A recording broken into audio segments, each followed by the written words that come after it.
You will hear a number of different recordings and you will have to answer questions on what you hear.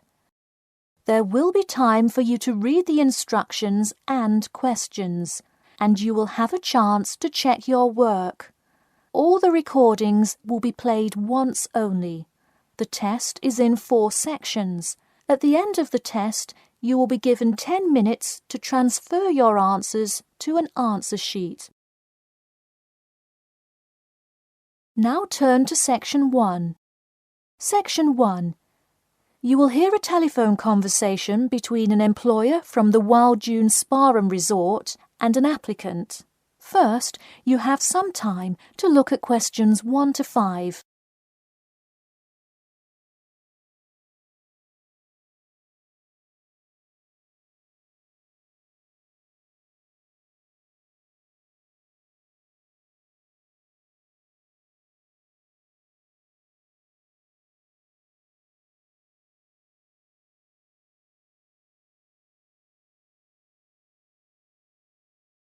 You will see that there is an example which has been done for you.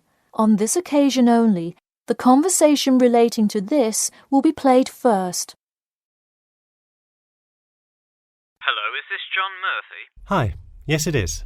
Hi John, this is Ed Heisenberg from the Wild Dune Spa and Resort, calling about your application for our lifeguard position. Do you have a few minutes to talk? Yes, absolutely. The employer says that he is calling about the application for their lifeguard position. So, lifeguard has been written in the space. Now we shall begin. You should answer the questions as you listen, because you will not hear the recording a second time. Listen carefully and answer questions 1 to 5. Hello, is this John Murphy? Hi, yes it is. Hi John, this is Ed Heisenberg from the Wild Dune Spa and Resort, calling about your application for our lifeguard position. Do you have a few minutes to talk? Yes, absolutely. Great, could you give me your address? Sure. My address is 45 Elsinore Court. I'm sorry, was that Eleanor? Could you spell that for me? Sure, it's Elsinore. Elsinore. Okay, thanks. And is this the number we should reach you at in the future? 099885767? No, that's my home phone. But let me give you my mobile number instead. 077 896 245. Call me on that one. Okay, I'll make a note of that. Could you tell me your availability? Sure, I'm usually available during afternoons or weekends. I'd prefer not to be scheduled on weeknights because I work part-time as a waiter. That shouldn't be a problem, since we don't stay open very late anyway. And do you have any other employment experience? Yes, I've worked at a few other places. I was the baseball coach at Richmond High School last season. I see. And do you have any other experience that you would like us to note on your application? Yes. Last year I worked at the beach as a rescue diver. Rescue diver? That sounds intense. Well, it's really just like being a lifeguard, except in the ocean instead of pool. So kind of like being a lifeguard at the world's largest pool. I see. Before you hear the rest of the conversation, you have some time to look at questions 6 to 10.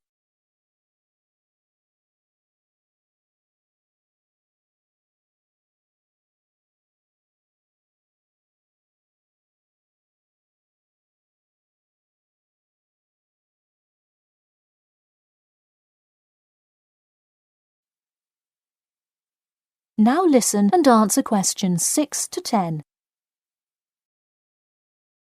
So could you tell me about the relevant skills you have? I'm guessing a lot given your experience. I'm CPR certified and have 2 years of diving experience. Great, it sounds like you are well qualified for this position. When does your CPR certification expire? I think in November, but let me quickly check my CPR card. Actually, it expires in October. Okay, so regardless, you have it through the end of the summer. When is your ideal time to work? Since I work in the restaurant on weeknights, I like weekends best, specifically Saturday mornings. I see. We do already have a lot of staff available on Saturdays, but I do need an early morning shift lifeguard. How early could you work Saturday morning? I can get there by 6 o'clock if need be. You'll be happy to know we open a little later than that, but I'll put you down for Saturday mornings here. Oh, awesome. I can't wait to get started. How about you come in next Saturday, the 12th? That sounds good. Great. We can figure out other shifts for you to work when you come in then. One last thing, just out of curiosity, where did you hear about us? I heard your ad on the radio while I was driving this morning. You know, I think you're the first person who has responded to our radio ads. It's almost always people who have seen us in the newspaper. Yeah, I don't have time to read through the newspaper every morning. I've plenty of time in the car to listen to radio ads. That makes sense. Well, thanks for your time, and we'll look forward to seeing you on the 12th. That is the end of section 1. You now have half a minute to check your answers.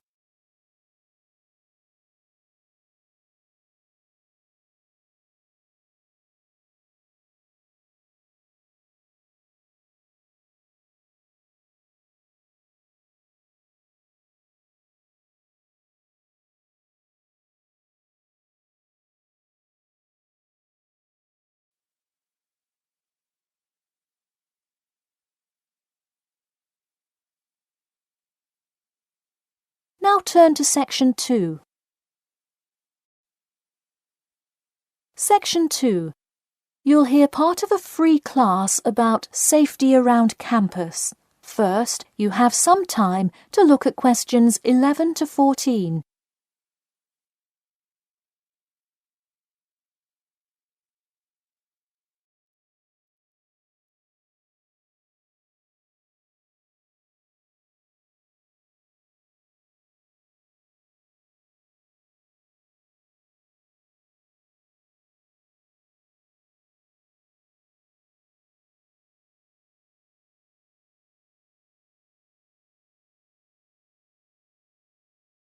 Now, listen carefully and answer questions 11 to 14.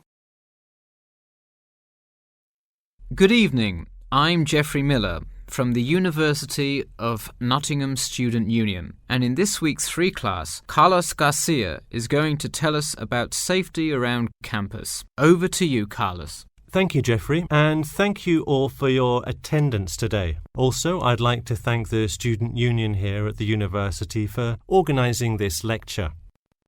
Well, I've been serving and protecting the city of Nottingham for over 20 years now as a member of the police department. Does anyone know what type of crime is the most prevalent on campus? I heard someone say drugs and alcohol. That actually isn't too much of an issue. Violence? Nope. Actually, the biggest thing we worry about here is theft. The nature of crime on Nottingham's campus is quite different from that of the surrounding areas. Crime rates across the East Midlands are very difficult to control. We'd like to see the rate stay the same for this calendar year, but it has been increasing steadily over the past 3 years. On campus, however, I'm happy to say that the overall crime rate has fallen this year. You wouldn't think so if you've seen the extremely exaggerated stories in the media. The media has done nothing but cause more concern about crime in our area. Even the crime shows you see today are a little bit far-fetched, but at least viewers know they're not real events. We'd really like to see more factual news articles out there so the public can have a rational sense of the safety level of our society.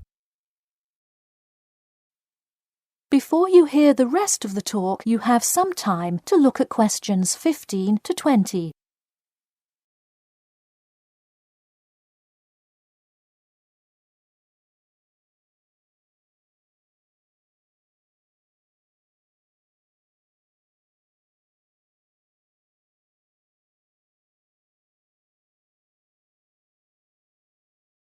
Now listen and answer questions 15 to 20.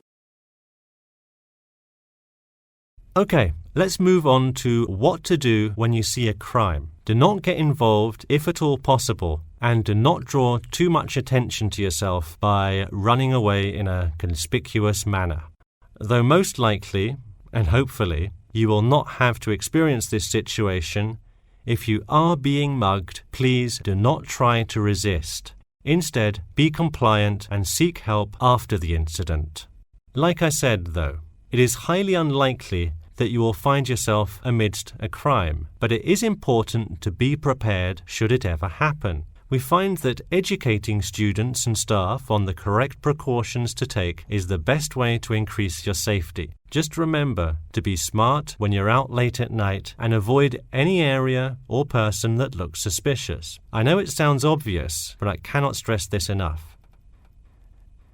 It's also not a bad idea to have your mobile phone with you at all times, but be careful.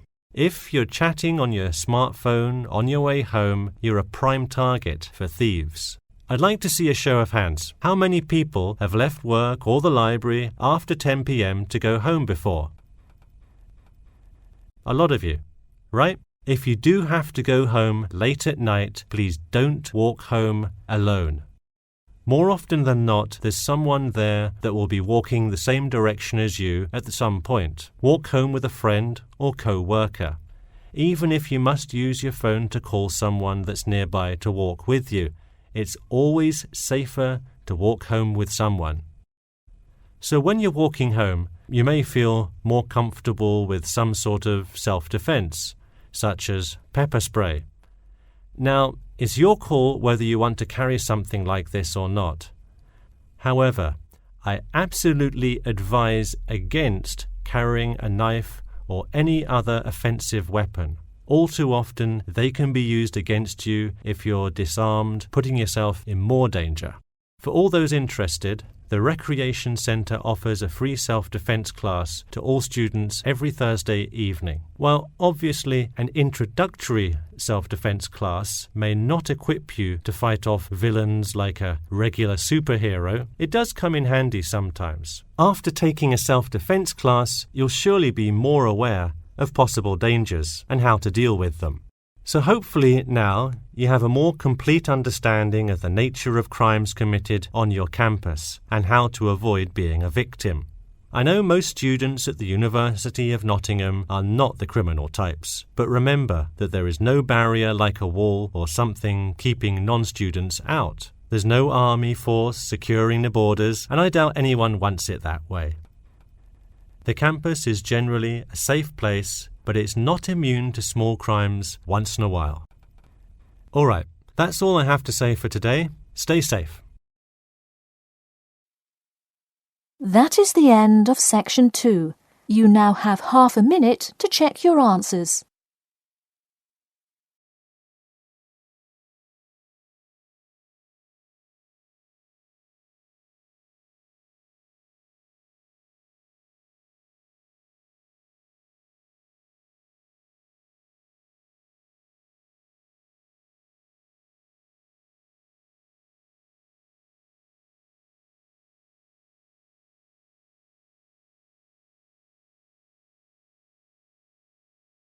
Now turn to section 3.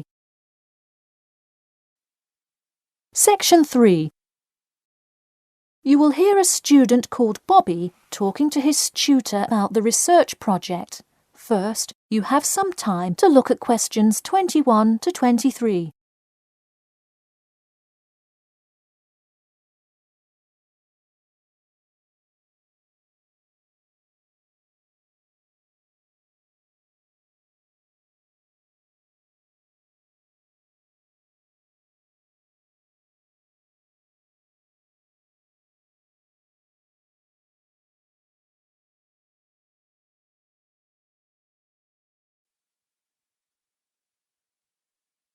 Now listen carefully and answer questions 21 to 23. Hi Bobby, go ahead and sit down. Tell me about your research project. Well, I decided to research football and keys for success on a football team. That sounds great. What are the guidelines for the test? Did the teacher talk to you about it in class? No, everything is on a handout that was passed out. It says that the first draft is due at the end of next week and the second and third are due later on in the month. I don't understand why we have to keep revising and fixing it. Is this assignment really that important? Well, this project is a major requirement for passing 11th grade English and will go on your permanent record. Oh, really? Does that mean it will affect what English level I am placed in next year? Well, not exactly. You need a good grade to move on, but it is your overall grade and teacher recommendation that determines what level of English you are placed in next year. Anyway, tell me about your topic choice. Do you play football? Well, actually, it's because my father loves the sport. He watches it every weekend. Cool. It's a good idea to report on something you're interested in. Before you hear the rest of the talk, you have some time to look at questions 24 to 30.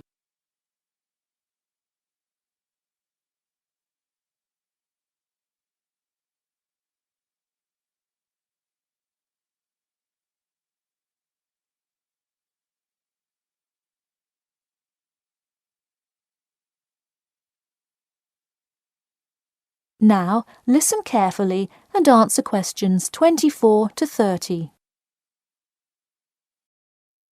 I see you worked hard calling players and the head coach to talk, so let's see what information you got. Well, you have to listen carefully to the first call on the recording. It's really hard to hear because the background noise is louder than the person's voice. Yes, it is a bit tough to discern. I'm afraid the player's answer is too short as well. You will have to interview him again and try to get him to give a better answer. Okay, I thought that might happen. I will call him again tomorrow. Moving on, let's look back at this question. You asked, tell me about a time when you learned a major life lesson through playing football and explain how that has shaped the person and player you have become now and how you hope to pass on that lesson. It is a great idea for a question, but in an oral interview it is far too complex. I would advise you to break it up into multiple parts to get a better response. I guess you're right. I wouldn't want to have to provide an answer to a question like that. I will simplify it. I found that when I asked players this question, it took too much time because they were struggling to answer the question completely. In fact, this is the question Joe Billings was answering when the tape ran out. He did tend to ramble on all the questions, didn't he? He sure did. I would recommend that when you go back and interview players again, that you use a more sophisticated recording device. This recording is spotty, which indicates that the equipment wasn't working consistently. Okay, I guess it probably wasn't the best idea to use the sound recorder on my phone. Hey, could you give me some feedback on the content of the report itself? Sure. Let's start by focusing on your topic. While I like that you chose to cover football, it seems inexplicit. The keys for success of a player and team is quite an interesting topic, but what is your thesis? That is to say, what conclusions can you draw from your research? I would suggest coming up with a strong thesis statement and then shaping your report based on that. Is it really too vague? I put a whole lot of facts into it. I list the top 10 goal scorers in football history and later on provide statistics for a few of the most famous coaches and their records as coaches. I think that's great that you included these facts, but I think you focus too much on the facts and not enough on connecting these facts to make your point. Ah, I see. Okay. So it looks like I have quite a bit of work to do before the deadline. That is the end of section 3. You now have half a minute to check your answers.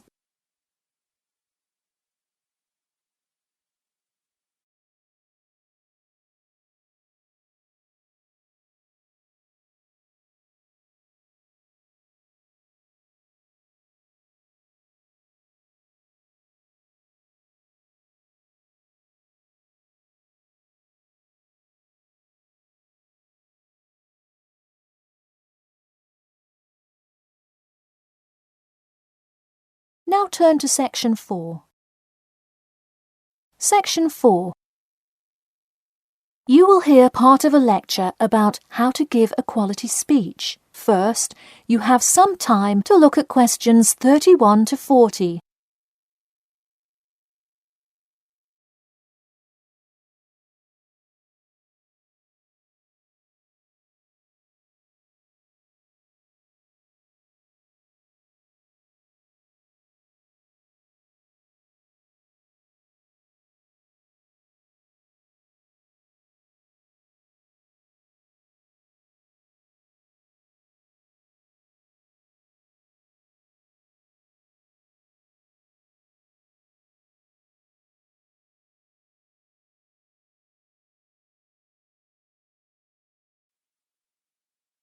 Now listen carefully and answer questions 31 to 40.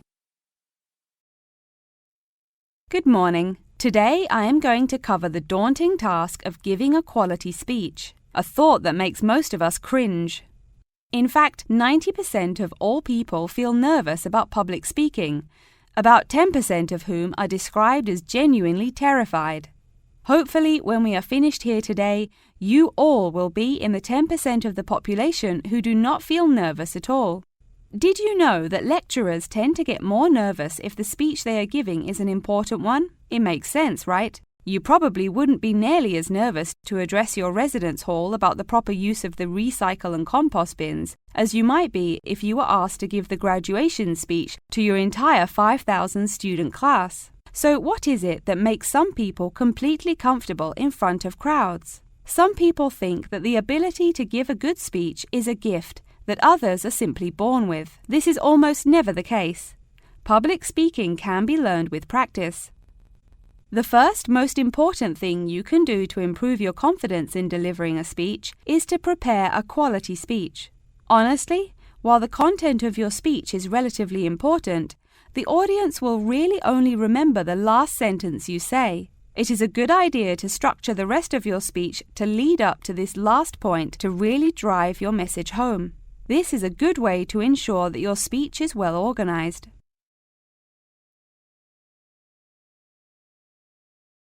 Once you are confident in the quality of the speech you have written, the rest is just about your stage presence. Let's go through some do's and don'ts of public speaking. First, you want to command the attention of the room. Do not, I repeat, do not proceed with your speech until the audience is paying attention. Even Martin Luther King Jr.'s I Have a Dream speech wouldn't have made any difference in the world without the undivided attention of his audience.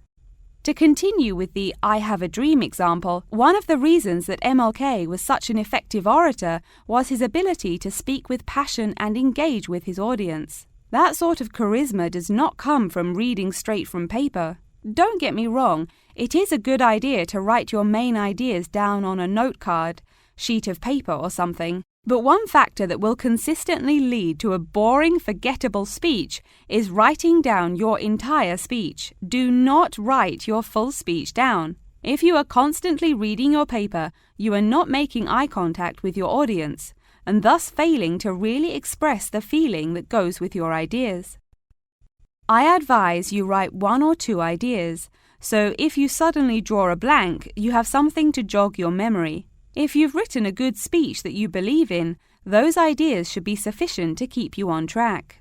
Once you have those ideas written down, give your speech a few practice runs in front of the mirror, into your sound recorder on your phone, or with a friend before it comes time to address a crowd. That way, you can hear how the ideas come across, make sure there are no abrupt transitions, and find out whether you are talking too fast or too slow. Timing is important. Make sure you time yourself beforehand to see how long your speech is. That is pretty much it. With practice, you'll be able to deliver an expert speech that engages and even maybe inspires your audience. Just remember, speak with emotion. No one wants to listen to someone reading from a script. As I come to a close in my speech, I'll point out that I have employed all of these tips that I have covered. I practiced my speech ahead of time and timed it, and I can even show you my one small index card with just 3 simple bullets on it. It's as easy as that. That is the end of section 4. You now have half a minute to check your answers.